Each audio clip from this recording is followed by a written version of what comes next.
I ran into this last week. Here's what fixed it for me. If you're looking to set up transaction alerts on the Discover app, follow these simple steps. Step 1. Open the Discover app. Launch the Discover app on your mobile device. Make sure you are logged into your account. Step 2. Navigate to Settings.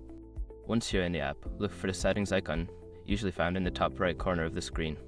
Tap on it to access your account settings. Step 3. Select Alerts.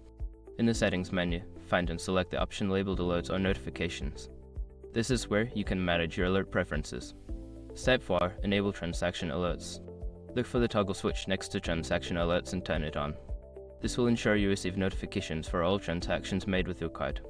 Step 5. Customize alert preferences. You can also customize how you receive alerts, whether via push notifications, email, or SMS. Choose your preferred method and save the changes. Remember, if you don't see the alerts option, make sure your app is updated to the latest version. Happy banking!